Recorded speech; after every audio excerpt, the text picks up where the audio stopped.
இதெல்லாம் திராவிட சாதனைகளில் வருகிறது. டாஸ்மார்க் ஒன்றில்தான் இந்த கட்சிகள் ஆட்சிகள் பாஸ்மார்க் வாங்குகிறது.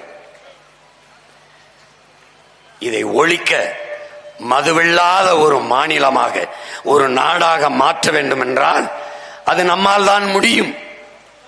ஈழத்தில் என்ன நடந்தது? அண்டி ஒண்டி பிழைக்க வந்த சிங்களன் நாட்டை தனதாக்கி கொண்டு நம்மை அடித்து விரட்டினான். அதே போல ஒண்டி பிழைக்க வந்த இவன் வடவன் நம்மளை அடித்து விரட்டுவான். இந்த திராவிடன் பேச மாட்டான். ஏன்? அவன் கேட்பான், நான் இன்னைக்கு வந்தேன், நீ முந்தா நாள் வந்த, நீ முதல்ல போ, அப்புறம் நான் போறேன்பா. இவனால் வாய் திறக்க முடியாது. ஆனால் ஒரு மான தமிழ் மகன் ஏறி உட்கார்ந்தால் அவன் எந்த ட்ரெயின்ல ஏறி வந்தானோ அந்த ட்ரெயின்ல ஏறி போவான். நீ எழுதி வை, போவான். ஒருத்தர் ரொம்ப நாளா பிச்சை எடுத்துக்கிட்டு இருக்கான், ரொம்ப நாளா பிச்சை எடுத்துட்டு இருக்கான். திருவோடு வச்சிருக்கான், ஒரு ஓடு, பெரிய ஓடு. ஒருத்தர் கேட்கிறான், என்ன எவ்வளவு நாளா பிச்சை எடுக்கிறீங்க அப்படின்னு. நாங்க ரொம்ப நாளா எடுத்துக்கிட்டு இருக்கோம். எங்க அப்பா எடுத்தாரு, அவர் போகும்போது இந்த ஓடை கொடுத்துட்டு போனாரு, இப்ப நான் எடுக்கிறேன். அதுக்கப்புறம் அதுக்கு முன்னாடி எங்க தாத்தா எடுத்தாரு, அது எப்படின்னு. இந்த ஓடு எங்க பரம்பரை சொத்து. எது? இந்த ஓடு. இந்த ஓடு என் பரம்பரை சொத்து. அப்படியா அப்படின்னு ஒரு ஞானி, ஒரு பெரிய ஞானி அவர்கிட்ட வந்து, எனக்கு ஏதாவது ஒரு நல்லது சொல்லுங்க, ரொம்ப நாளா அப்படி பிச்சை எடுத்துக்கிட்டு இருக்கேன் அப்படின்னா. அப்படியா? அந்த ஓடை கொடு அப்படின்னு வாங்கி இப்படி இப்படி பாக்குறாரு. ஓடை பாக்குறாரு அந்த ஞானி. பார்த்துட்டு இப்படி சொன்னவன பெரியாரு நினைச்சிடாத, தாடிங்கிடும். எங்களுக்கு நிறைய ஞானிகள் இருக்கிறாங்க. எங்க அப்பா கார்மேகன் மருத்துவர் படிச்சு பார்த்துலங்க, ஐயா சுப்பராயன், காளிங்கராயன். எங்களுக்கு இங்க பாரு, ஒரு பெரியார் தாண்டா திராவிடனுக்கு. நமக்கு 1000 பெரியாரடா, 1000 பெரியார். நல்லா கவனிச்சுக்கிரு. அந்த ஞானி சொல்றாரு, இந்த ஓடை கொடுறான்னு.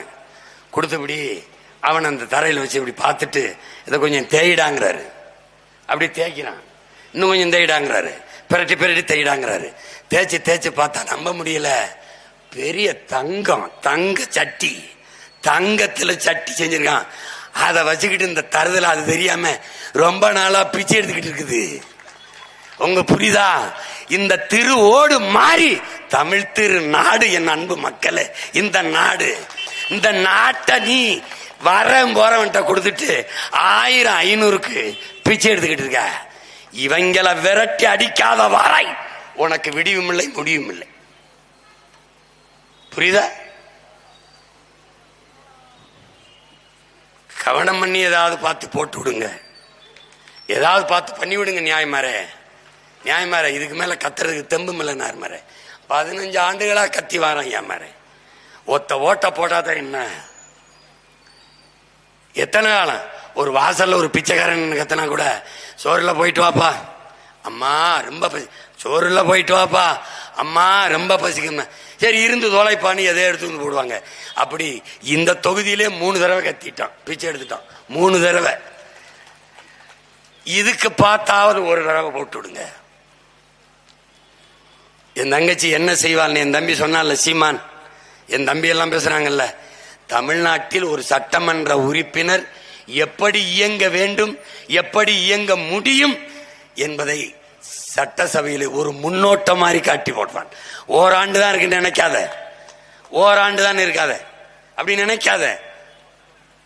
இந்த நாட்டையே பெரும் மாறுதலுக்கு கொண்டு வந்த நம்முடைய தாத்தா காமராஜர் 9 ஆண்டுகள் தான் ஆண்டிருக்காரு. நீ சினிமாவில் வரும்போது ஒரே நாள்ல முதலமைச்சர் அர்ஜுன் அவர்கள் ஒரு நாள் முதலமைச்சரா இருந்து சாதித்து விட முடியும் என்று கைதட்டி ரசிக்கிற நீ, ஓராண்டில் ஒரு சட்டமன்ற உறுப்பினர் எவ்வளவோ சாதிக்கலாம் என்று ஏன் நம்ப மறுக்கிறாய்? முடியும். ஒன்றிலிருந்துதான். மார்ட்டின் லூதர் கிங் சொல்றான், நீ மொத்த படிக்கட்டையும் பார்த்து வியந்து நிற்கிறாய், மிரண்டு நிற்கிறாய். அப்படி பார்க்காதே, இப்படி பார். 5 படிதான். 5.5 அடி. நான் 5.5 அடினா 5 படிதான் எனக்கு தெரியுது. இவ்வளவுதான். மொத்தமா பார்த்தா 150 படி தெரியுது. பார்க்காத, இப்படி பார். நம்பிக்கையோடு முதல் படியில் ஒரு அடியை எடுத்து வைடாங்கிறான். அந்த அடியை என் அன்பு மக்கள் ஈரோடு கிழக்குல வையுங்கள் என்று அன்போடு வேண்டுகிறோம். எவ்வளவு தூர பயணமானாலும் ஒரு காலடி தடத்தில் தான் தொடங்கி ஆக வேண்டும். அந்த காலடி தடம் ஒரு மாபெரும் அரசியல் புரட்சிக்கான காலடி தடம் ஈரோட்டு கிழக்கில் தொடங்கட்டும்.